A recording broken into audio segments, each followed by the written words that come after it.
Back with a flick in a match that had a lot of twists and turns between both these sides. At one point, you thought that England are in control. The other time, it was South Africa. But it was the key moments that South Africa won in the end. Having control over them is what took them over the line. Alright, hello and welcome to the flick. और बहुत ही ज़बरदस्त किस्म का match हुआ है दोनों teams के बीच में, England and south Africa both. एक नज़र डाल लेते हैं मैच समरी के बीच में और देख लेते हैं कि मैच समरी में एग्जैक्टली हुआ क्या. इस मैच में अगर देखा जाए तो 163 for 6 बनाया साउथ अफ्रीका ने 20 ओवर्स में, जिसमें क्विंटन डी कॉक की innings was perhaps the difference between both the sides. जिस किस्म के जिस रेट पे, जिस स्ट्राइक रेट पे उन्होंने खेला in these condition, 65 in 38 balls, 171 का strike rate. Archer taking 3 wickets. England की बॉलिंग अच्छी थी बट इन द एंड जब बारी आई चेस करने की तो Harry Brook was the top scorer for them, made 53. Top order आज उनका चला नहीं. एंड बॉलिंग वाइज महाराज, वो उनका जो स्पेल था बीच में जिसमें उन्होंने आके 2 विकेट्स ली 25 रन के लिए, and Rabada also bowling well for them. It was just enough for South Africa to win by 7 runs. Alright, ये था मैच की सिचुएशन और इसकी वजह से हुआ ये है कि साउथ अफ्रीका को जो है 2 पॉइंट्स मिल गए and now they are in a very good position in these super 8 fixtures. Match बहुत मज़े का था एंड इसमें ये जो ज़रूर जाता है, क्रेडिट जाता है साउथ अफ्रीका को कि एंड में दे हेल्ड देयर नर्व. बीच में कुछ 1-2 ओवर्स आए थे when it looked like they have lost their length, but they are now sitting at the top of the table with 4 points और इंग्लैंड के हैं 2 पॉइंट्स. और इस तरह से जो है south Africa is now leading this super 8 group number 2. Alright, it's time to introduce my Flick family panel और उनसे जानते हैं कि उनके क्या तासुरात हैं, क्योंकि आज जो हमारी Flick family panel है उन सब की predictions जो हैं एक ही तरीके से गलत हुई हैं. सो अस्सलाम वालेकुम मिसबा, अस्सलाम वालेकुम शुएब, अस्सलाम वालेकुम बाजिर. तो आज बड़ा ज़बरदस्त रिकॉर्ड रहा है आज हमारे स्टूडियो में मिसबा. माशाल्लाह से तीनों की जो प्रेडिक्शन है वो उस तरह से नहीं गई जिस तरह से जानी चाहिए थी. लेकिन ये ज़रूर है कि बीच में साउथ अफ्रीका ने कोशिश की थी कि आपकी प्रेडिक्शन ठीक आए, क्योंकि बीच में एंड में जो कुछ हमने बॉलिंग देखी थी वो भी कोशिश कर रहे थे और इंग्लैंड भी कोशिश कर रहे थे, लेकिन एंड में जिसे कहते हैं कि England just could not get over the line.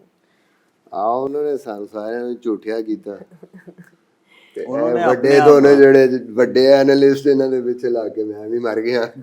ਹਾਂਜੀ, ਹੁਣ ਜਿੱਦੇ ਤੁਸੀਂ ਚਾਰਟ ਬੋਰਡ ਦੇ ਲੀਡ ਕਰ ਰਹੇ ਹੋ. नहीं, आज तो मैं मरे हैं यार. दिन शुरू में आप साउथ अफ्रीका करने वाले, रात सुबह ये वो नहीं हुआ नहीं उस पिच पे नहीं बने 200. Moisture, bowling moisture. मैं तो बताया इन्होंने, मैं वनडे मैच खेला था वहाँ शुरू में ऐसे होता है, सानू दोपहर को फटा हो जाता है. हाँ, बोले मैं वनडेज खेला हूँ वहाँ पे. यही तो गलती हुई है, यही तो गलती अपने एक्सपीरियंस पे बजाय मैंने इनके वो जायचों पे जो है ना ये तो काम. चले कल के लिए आगे चलो मैं उन सबक पढ़ना शुरू करो. अब तो हो गया. लेकिन गुड मैच तो Misbah, was an interesting match and it went right down to that last over तक पता नहीं था कि कौन सी टीम जीतेगी. बट वही बात है कि लास्ट ओवर तक पता नहीं था कि कौन सी टीम जीतना चाह रही है. जो हालात थे, वो कैच ने जो है जो मार्करम का कैच था, that was actually quite a defining moment in the game. I think overall जो साउथ अफ्रीका की फील्डिंग थी, एक कैच उनसे ड्रॉप हुआ है, लेकिन उसके अलावा जो कैचेस उन्होंने किए हैं और जो रन्स रोके हैं उन्होंने, दैट वाज द डिफरेंस. और बड़े क्रूशल स्टेजेस पे ये देखें, ये अगर निकल जाता कैच तो 2 रन या 3 रन बन जाते और फिर हैरी ब्रूक सेट बैट्समैन थे, मैच शायद निकल जाता उनके हाथ से. तो ये ऐसा टाइम था, ऐसा मोमेंट था कि जो बहुत ज़रूरी था इनके लिए. Overall I think Quinton de Kock का जो स्टार्ट था, उसके बाद South Africa the way they just played after first 7 to 8 overs, वैसे लग रहा था कि बस पिच को कुछ ज़्यादा ही उन्होंने, ठीक है स्लो पिच था, लेकिन जो मोमेंटम था उसको बिल्कुल उन्होंने शटर डाउन किया एकदम, और उसकी वजह से फिर प्रेशर आया और एकदम ऐसे लगा कि 150 करना मुश्किल हो गया. But heads off to David Miller कि उन्होंने बड़ा ज़बरदस्त फिनिश किया. 163 तक जो भी पहुँचे हैं, तो मेरे ख्याल में उनकी बड़ी ज़बरदस्त इनिंग थी. अदरवाइज़ तो बिल्कुल नहीं लग रहा था कि 150 भी होना है। And then England, I think वो हम आपस में भी बात कर रहे थे कि स्लो पिच पे you need a very good start, specially up front. जो पहले 6 ओवर्स हैं उनको यूटिलाइज करना ज़रूरी है, क्योंकि पहली इनिंग में भी हमने देखा कि लेटर ऑन मुश्किल हो गया, कटर्स और जैसे जैसे स्पिनर्स आए। But England totally took the different route, और पहले 6 ओवर्स जो उनकी स्ट्रेंथ भी है वो बिल्कुल आराम से खेले, और बाद में they left too much and at the end ठीक है वो आ गए थे गेम में बार्टमन की एक ओवर की वजह से। But I think well done by south Africa the way they just brought it back. और वो बात हम अभी भी कर रहे हैं कि रबादा का जो ओवर था that was I think the difference. Otherwise 18 बॉलों पे 25 game is over then to set batsman. But एक पॉइंट ये जरूर था कि जब बार्टमन का ओवर आया था, he was bowling all those full tosses. Full toss का पिच है, फुल टॉस का पिच है, हाँ, क्योंकि बहुत ज्यादा फुल टॉसेस हुई हैं आज के असल मैच में में। वो जो महाराज ने फुल टॉस पे आउट किया था ना, तो उसके बाद से वो सोच रहे हैं कि फुल क्रूशियस जगह पे फुल टॉस का पिच है, तो वहाँ जो है ना एकदम अंडर प्रेशर हुए हैं। पूरे टूर्नामेंट में बड़ी ज़बरदस्त उन्होंने बॉलिंग किया, बट आज आई थिंक वो प्रेशर की वजह से। But again bowler like Rabada, हालांकि ये तीसरा ओवर इनका, इसमें बहुत रन हुए हैं, बट उन्होंने आखिरी ओवर में पूरा वो जो गंदा ओवर था उसको, और बार्टमैन के गंदे ओवर को भी पूरा उसको कंपनसेट करके गेम में वापस लेके आए। अगेन वही बात आ जाती है शुएब कि वैसे तो अगर दोनों टीम्स को देखा जाए, फील्डिंग दोनों टीम्स की बहुत अच्छी थी। इंग्लैंड ने भी बहुत अच्छी कैचिंग की, साउथ अफ्रीका ने भी बहुत अच्छी कैचिंग की, बट उस वक्त की विकेट्स होनी, जिस तरह आपने देखा था हैरी ब्रूक बहुत अच्छा खेल रहे थे, he looked like he's taking sort of the game away from them, but his wicket was crucial। And उसके बाद आपका टॉप ऑर्डर भी जो है आज इंग्लैंड का नहीं चला। बिल्कुल, वो तो मिसबा भाई ने बता दिया कि बहुत स्लो स्टार्ट लिया, और वो यही चाह रहे थे कि मैच को डीप लेके जाएं, लेकिन पिच स्लो होते जा रहा था जैसे जैसे उस पर बॉलिंग हो रही थी। दूसरा, जो हैरी ब्रुक और लिविंगस्टन थे, इनका काम था मैच को फिनिश करना। अगर उनमें से एक आउट भी हो गया था तो एक को मैच फिनिश करना चाहिए था। और फिनिशर जो है वो बड़ा वर्ड जो है हैवी वर्ड है, गेम को फिनिश करना। और वो बैटल थी इंग्लैंड के बैटर्स और साउथ अफ्रीका के बॉलर्स। और जैसे इन्होंने कहा कि रबाडा ने जो है अपने थर्ड ओवर में काफ़ी रन्स दिए, but the way he came back, वो इट शोज के मैं जो भी हो जाए, आपका फर्स्ट ओवर आप you just have to bowl 4 overs in this format. तो उनके थर्ड ओवर बुरा चला गया, but still he knew that I have another opportunity, another responsibility, the team is depending on me, and he came and he executed that. और match finish जो था वो ये दोनों में से एक ही बंदा कर सकता था। हाँ, 18 बॉल्स 25 रन्स तो वो उस जगह पे तो उस सिचुएशन में तो होना चाहिए था। बट हेड्स ऑफ टू नोकिया एंड रबाडा, ये दो ऐसे बंदे थे कि जिन्होंने जो है वो मैच जितवाया। And let's not forget Keshav जो है महाराज, उन्होंने उन दो बंदों को आउट किया, जॉस बटलर को और जो दूसरे थे जॉनी बेस्टो। वो उनका स्ट्राइक रेट, उनकी average in all the world T20s against south Africa वो बहुत हाई थी, और वो कमर तोड़ी है उसने जो वो बीच में आके 2 आउट किए। That was the turning point in my opinion. जी इबादत, what was the turning point for you? Turning point जब लिविंगस्टन ने फुल टॉस छक्के वाले बॉल को स्क्वायर लेग पे कैच करवा दिया।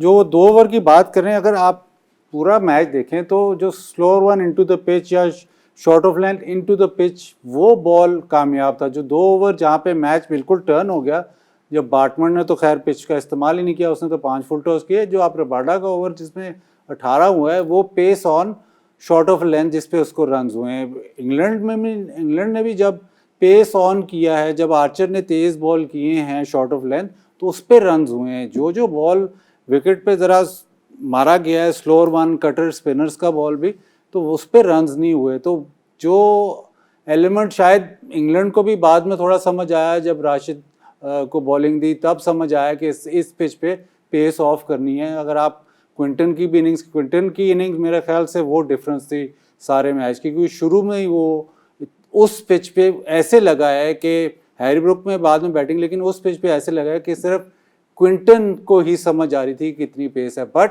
अगर क्विंटन की भी इनिंग्स देखें तो उसको पेस ऑन ज़्यादा दी गई है। तो पिच की रीडिंग जो थी, किस तरह इसको पिच पे बॉल करना है, वो मेरा ख्याल थोड़ा सा लेट हो गए इंग्लैंड समझने में। प्लस उनके जो बॉलर जैसे वुड है फॉर इंस्टेंस, वुड इस पिच पे थोड़ा सा आसान था। आर्चर ने जब तक वो स्लोअर वन बाउंसर नहीं शुरू किए तब तक वो भी आसान लग रहा था। बार्टमैन ने फुल टॉसेस इसलिए किए कि वो जिस एंड से बॉलिंग करने आए थे तो विंड बहुत स्ट्रांग इस तरफ ब्लो कर रही थी, तो वो इनटू द पिच जो है उन्होंने इसलिए नहीं बॉलिंग की कि वो इतनी तेज विंड चलती है कि हाफ शॉट भी जो है वो बाहर चली जाती है। तो वो कोशिश ये कर रहे थे कि किसी तरह फुलर हो ताकि विंड के अंदर जो है ना वो शॉट्स ना लगे। हाँ, पिच जो थी उस वक्त रिक्वायरमेंट ये थी, हम उसके भी जब उसने लास्ट ओवर किया था हारिस रऊफ ने, तो हम एक ही चीज़ जो है उस पर डिस्कस कर रहे थे कि स्लो बम्पर नहीं किया, इनटू द पिच नहीं किया, स्लो बॉल नहीं किया, सारे यॉर्कर्स किए। सो बार्टमैन ने भी सेम मिस्टेक किया आज। और इसके अलावा थोड़ी सी जब पिच रिपोर्ट भी हुई थी मिसबा, तो तब Atherton said that it's going to be a high scoring round. शायद वो भी थोड़ा सा उस तरह से misreading, not from his end but just generally saying कि जो लग रहा था कि ये 200 वाली विकेट होगी या वो नहीं नजर आई। There was slowness in the pitch and वही बात जो आपको कह रही, you had to adjust as batters and as bowlers knowing where to bowl pretty quickly. बिल्कुल बात ठीक है। शक्ल तो पिच की वैसी ही लगती है, अच्छी लगती है, लेकिन वो जो डिफरेंस है वही अर्ली मॉर्निंग, उसमें उस तरीके से बॉल नहीं स्किट नहीं करता बॉल जो शाम के टाइम करता है। और उसकी वजह से जो ऐसी टीमें जो जिनको पेस ऑन द बॉल जिनको चाहिए, उनके लिए फिर थोड़ा सा इशू होता है कि उसको कैसे खेलना है। स्पिनर्स के अगेंस्ट भी देखेंगे उस तरीके से शॉट्स नहीं लगे जिस तरह नॉर्मली रखते हैं, शाम के टाइम बल्ले पे आता है ball. But I still believe England जो है वो 163 on this pitch, I don't think so कि ऐसा पिच था कि जिस पे 163 रन्स जो है ना वो कहें कि नहीं जी ये चेजेबल नहीं थे या बड़े मुश्किल रन्स थे। मुझे लगता है कि इंग्लैंड ने मिस्टेक्स की हैं और राइट थ्रू द गेम, चाहे हाथ से निकली भी है गेम फिर आ गई, but they could not finish. ठीक है, they'll have to learn from something like that. Anyway, on that note, we'll take a short breather. Well, we're talking about England versus South Africa and what was the turning point of the game, and also in terms of who really set it up for South Africa, it was Quinton de Kock. It's now back-to-back games for him, जिसमें उन्होंने अच्छा perform किया है, especially in these conditions. Bazit, if you look at his performance, 65 in 38 balls, and वो हो गया ना कि आते साथ उन्होंने sort of attack किया जोफ्रा आर्चर को. He didn't really let them settle even in these conditions जहाँ पे थोड़ी सी slow थी. So it was a great innings in that context. ये वो प्लेयर है जो मैच चेंज कर सकता है। ये नहीं देखता ऑपोजिशन, नहीं देखता सिचुएशन, और ऑलमोस्ट ऐसे लगता है कि इसकी फॉर्म हो या ना हो, ये एक ही तरीके से आप पे प्रेशर बिल्ड करता है। और सबसे जो इसका ज़बरदस्त पॉइंट ये है कि शॉट ऑफ लेंथ को भी बहुत ही ज़ोर से हिट मारता है, और थोड़ा सा अगर आगे की तरफ जाएं तो बहुत आपको बाउंड्री मारने के पास का इसके पास ऑप्शन है। तो बॉलर्स के लिए बहुत मार्जिन फॉर एरर बहुत ही कम है। वो आर्चर बहुत तेज़ बॉलिंग कर रहा था, लेकिन क्योंकि शॉट ऑफ लेंथ कर रहा था तो उसने आप देखा थर्ड मैन पे भी मारा, मिड विकेट पे भी मारा, स्क्वायर लेग पे भी मारा, तो ऑप्शंस उसके पास तीनों थी। जब स्पेस ना उसको दी जाए और थोड़ा राउंड द विकेट से स्टंप्स में बॉल करें तो तब ही कुछ फंसते हैं, वरना तो बहुत ही फ्री फ्लोइंग प्लेयर है। आज आर्चर एक्सपेंसिव रहे, 3 विकेट उन्होंने आज हासिल की, लेकिन 40 रन्स 4 ओवर में, और वही जो जिसका क्विंटन डी कॉक ने उनको स्पेसिफिकली टारगेट किया। Even David Miller making that 43 in 28। I mean वही बात आ गई कि जब आप मैच को कॉन्टेक्स्ट में लेते हो, ओवरऑल स्कोर्स दोनों साइड्स के कंपेयर करते हो, तो आप रियलाइज करते हो कि इनकी इनिंग्स जो थी वो कितनी इंपॉर्टेंट थी। बिल्कुल इम्पॉर्टेंट थी। और अगर आपने डेविड मिलर की बात की, इनिंग्स तो उनकी बहुत एक्स्ट्रा ऑर्डिनरी थी, लेकिन वो जो एक रन आउट था क्लासन के साथ, वो भी मुझे थोड़ा सा ये लगता है कि उसने भी थोड़े रन साउथ अफ्रीका के नीचे लेके आए हैं। वो एक ऐसा रन आउट था क्योंकि वो देख नहीं रहे थे। ऑफ कोर्स बटलर जो थे उन्होंने बहुत अच्छा वो रन आउट किया। देखिए आर्चर की आप बात कर रहे हैं तो जो बड़ी टीम्स होती हैं वो it's not about one bowler thinking about okay I have to bowl one good over. नहीं, आर्चर को अगर आप देखें तो फर्स्ट ओवर में उनको 21 रन पड़ चुके थे। Right. फिर उसके बाद ही फिनिश्ड हिज 4 ओवर जिसमें उन्होंने 3 विकेट्स लिए हैं और 40 रन्स दिए हैं। तो इसका मतलब है in his Came back. Last 3 overs he is given 19 runs and took 3 wickets. तो ठीक इसका है। मतलब ये है अच्छा कि कमबैक। Very well bold. ठीक है, उनका फर्स्ट ओवर ऐसा था जिसमें उनको 21 रन पड़े, लेकिन he came back and he came back with 3 wickets and out of 18 balls he's given 19 runs. So Right. very good bowling. ठीक है. Also, Misbah, if you look at the kind of starts that we saw today, मतलब आप अब यही वो बात होगी कि इस तरह की कंडीशंस में आपको पावर प्ले को मैक्सिमम यूटिलाइज करना पड़ेगा. Like the batters at the top will have to go hard and take their chances. बिल्कुल आपको चांस लेना है क्योंकि बाद में तो आपके लिए और ज़्यादा मुश्किल है, लेकिन ये भी ज़रूरी है कि आपने किस तरफ को चांस लेना है, किस बॉलर पे चांस लेना है। और जिस तरीके से क्विंटन डी कॉक ने आज किया, उसको पता था कि ये ऐसा बॉलर है जो लेंथ बॉल करेगा मुझे, और नॉर्मली वो रिलाय करते हैं अपनी पेस पे। तो वो लाइन अप किया उन्होंने, और उनके सबसे जो मेन बॉलर थे उन पे अटैक है एकदम जो है इंग्लैंड जो है वो थोड़ा सा बैकफुट पे गई कि ये क्या शुरू हो गया काम। और ऐसा था कि पहले 6-7 ओवरों में इतना डिफरेंस क्रिएट कर दिया गेम में कि बाकी वो ना करते करते भी देखेंगे 163 पे पहुंच गए हैं। तो ये बड़ा ज़रूरी है कि आपने, इंग्लैंड ने फिल सॉल्ट के आउट होने के बाद लगा ही नहीं कि कहीं पे किसी बैट्समैन ने, ना बटलर ने चांस लिया है, जॉनी बेस्टो ने थोड़ा बहुत कोशिश किया, लेकिन उस तरीके से नहीं लिया जिस तरह नॉर्मली इंग्लैंड करती है। या तो वो कंडीशंस को असेस कर रहे थे, या फिर बहुत ज़्यादा वो चले गए कि नहीं ठीक है हम थोड़ा सा डीप गेम को लेके जाते हैं और फिर नीचे से, या फिर थोड़ा ये है कि उनकी जो 5 बॉलर खेल रहे हैं और नीचे उनकी बैटिंग है, उसकी वजह से कुछ उनके उस थोड़ा सा है ऐसी गेम में कि वो बहुत जल्दी शट डाउन किया उन्होंने। बट आई थिंक मुझे लगता है कि ऊपर से जो उन्होंने अप्रोच चेंज किया ना, उसकी वजह से मैच बहुत मुश्किल हो गया था। यहाँ तक भी आना जो है वो बीच में 1-2 अच्छी इनिंग्स की वजह से है। ठीक है. फ्रॉम साउथ अफ्रीका's पर्सपेक्टिव, बाज़त डेविड मिलर का जो 43-28 था, पिछला भी एक जो मैच हुआ था नेदरलैंड्स के खिलाफ, उसमें भी David Miller sort of rescued them जब और कोई चल नहीं रहे थे. तो इनकी कंट्रीब्यूशन एंड इनका जो रोल है over the years has become so important for South Africa. हमने टाइम एंड अगेन देखा है कि अगर ऊपर टॉप ऑर्डर नहीं भी कर रहा, he comes and scores runs and rescues them. देखिए बहुत ही मैच्योर प्लेयर हो गए हैं, बहुत ही, मतलब आप फिनिशर बात करते हैं, पावर हिटर बात करते हैं, लेकिन जितने सॉलिड ये हैं जब आते हैं और पता है कि थोड़ी सिचुएशन ट्रिकी है तो इनका कोई बुरा डिफेंस नहीं है। जहाँ पे बॉल स्पिन हो रहा हो या सीम हो रहा हो उसकी डिफेंड भी अच्छा कर लेते हैं और अपनी मोमेंट्स पिक करते हैं। ये इनकी सबसे बड़ी अब खूबी ये है कि इनकी जो गेम है वो रिवॉल्व करती है कि जी हाँ जी अब टाइम है, या अब ये बॉलर है जिसको मैं टेक ऑन कर सकता हूँ और इस सिचुएशन में अब मैं एग्जीक्यूट करूँगा। तो वो कभी भी आपको ऐसे नहीं लगेगा कि वो रश्ड हैं। जब इवन सिचुएशन ऐसी होती है कि 10, 12 या 15 चाहिए, कभी ऐसी सिचुएशन में आपको डेविड मिलर ऐसे नहीं लगेंगे क्रीज पे कि यार कोई टेंशन है या रश्ड है। इवन अगर आप वो नेदरलैंड्स वाला मैच देखें तो आखिर में लेके गए, वहाँ पे इन्होंने अपने आप पे लिया कि हाँ जी मैं मैच फिनिश कर दूंगा, और उन्होंने फिनिश किया। तो वो जो ओवर द इयर्स जो उनके पास वो कॉन्फिडेंस आया है, अब ऐसा लगता है कि कंप्लीट एक फिनिशर जो कि दोनों रोल कर सकता है, सिर्फ ये नहीं कि पावर हिटिंग, लेकिन अगर वक्त डिमांड करता है कि अभी थोड़ा सा गेम को आगे डीप लेके जाना है, वो ज़रूर करते हैं। मुझे लगता है कि पूरी सारी टीमों को अगर देखें तो शायद उन सब में अगर जो हम फिनिशर यूज़ करते हैं, आई थिंक इस टाइम बेस्ट शायद यही है।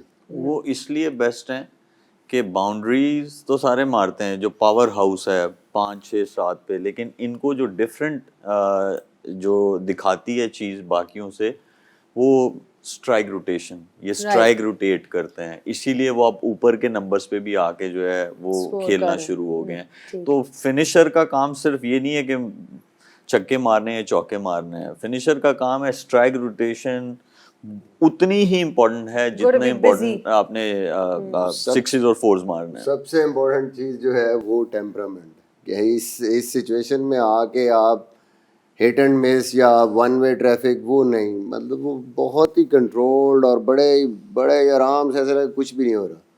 हालांकि हमें कोफ्त हो रही थी उस टाइम पे कि यार ये पीछे रह गए गेम से, तो ये तो पिच जो है इंग्लैंड के अगेंस्ट 180 रन चाहिए, लेकिन उन्होंने टाइम दिया, उन्होंने देखा कि अच्छा पीछे बैट्समैन कोई नहीं है, और बड़ा आराम से वो कोशिश की कि ठीक है जो अब स्कोर हो सकता है वहाँ तक लेके जाओ। तो ये भी आई थिंक स्पेशली इस नंबर पे खेलने वाले बैट्समैन के लिए बहुत इम्पोर्टेंट। अब इतनी बातें बता रहे हैं, एक और बता देता हूँ उनकी।